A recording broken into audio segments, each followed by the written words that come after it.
ఓకేనా. నమస్తే సార్. నమస్కారం అండి. పేరండి? నా పేరు శ్రీనివాస్. శ్రీనివాస్ గారు, ఇప్పుడు గతంలో మన కేసీఆర్ ప్రభుత్వం చూసి ఇప్పుడు రేవంత్ రెడ్డి గారి ప్రభుత్వం చూస్తారు, ఏ గవర్నమెంట్ బాగుంది సార్? గతంలో పబ్లిక్ కేసీఆర్ పరిపాలన బాగాలేదని చెప్పి రేవంత్ రెడ్డిని గెలిపించారు. కానీ కొన్ని రోజుల తర్వాత కేసీఆర్ ఎలా చేస్తున్నాడో రేవంత్ రెడ్డి కూడా అలాగే ఉందని ప్రజలు అనుకుంటున్నారు. ఇది నా ఓకే సజెషన్. నమస్తే అన్న. పేరన్న? ప్రసాద్ నా పేరు. ప్రసాద్ అన్న, ఇప్పుడు 10 సంవత్సరాలు కేసీఆర్ గవర్నమెంట్ చూశారు, ఇప్పుడు 1 సంవత్సరంన్నర నుంచి రేవంత్ రెడ్డి గారి పరిపాలన చూస్తున్నారు, ఎవరిది నచ్చిందా? ఎవరిది వాళ్ళకే సార్. ఎందుకంటే ఆయన ఉద్ధరించిందే లేదు, ఎవరు ఉద్ధరించిందే లేదు, ఎవరికి వాళ్ళే ఇది చేస్తున్నారు. ఆయనేమో బాగా దోసుకున్నాడు, ఈయన అంటాడు కానీ ఇంక ఈయన కొనాలైతే బయటపడుద్ది ఎవరిదైనా.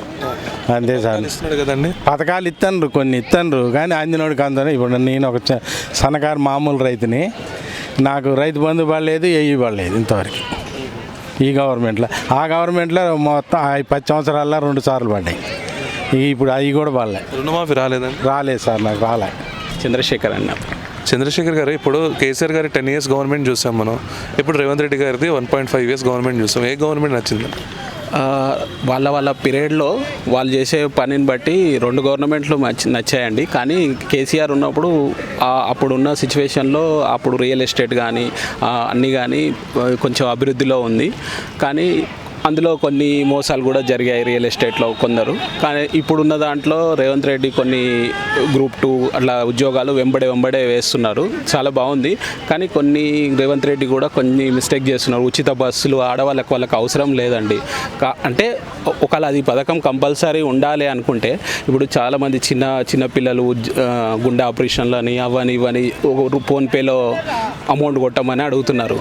వాళ్ళ కోసం ఉపయోగించాలి కదా ఈ ఫండ్నని నా ఇంటెన్షన్. ఒకవేళ ఆ పథకం తీసేయొద్దు అనుకుంటే మార్చి నుంచి సెప్టెంబర్ వరకు ఒక 6 నెలలు ఫ్రీ బస్ నడిపించి మిగిలిన 6 నెలలు వచ్చే ఫండ్ తోటి వైద్య ఖర్చులకు ఇస్తే హాస్పిటల్ కూడా అభివృద్ధి చేసినట్టు ఉంటుంది. ఇటు స్త్రీలకు ఇచ్చిన హామీ కూడా ఒకే విధంగా ఉంటుంది అని నా అభిప్రాయం. ఓకే, మీరు ఇప్పుడు రియల్ ఎస్టేట్ అన్నారు కదా, ఇప్పుడు హైదరాబాద్లో రియల్ ఎస్టేట్ పడిపోయిందని వస్తున్న టాక్ని, ఇది నిజమా అబద్ధమా?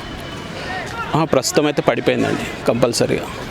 ఎందుకంటే చాలా వాటికి చూస్తున్నాము. ఇంత ముందుకు యాదగిరిగుట్టలో అయినా యార్డుకు 40,000 ఉండేది, ఇప్పుడు 30,000 అయింది. ఒక విధంగా మధ్యతరగతి కొందరికి మంచిదే, కానీ అభివృద్ధి అనేది అందరితో పాటు ఉండాలి కాబట్టి కొంచెం లాస్, కొంచెం ఓకే లాస్ అంతే లాస్. ఇప్పుడు మిడిల్ క్లాస్ ఫ్యామిలీస్కి ఎలా ఉందండి గవర్నమెంట్?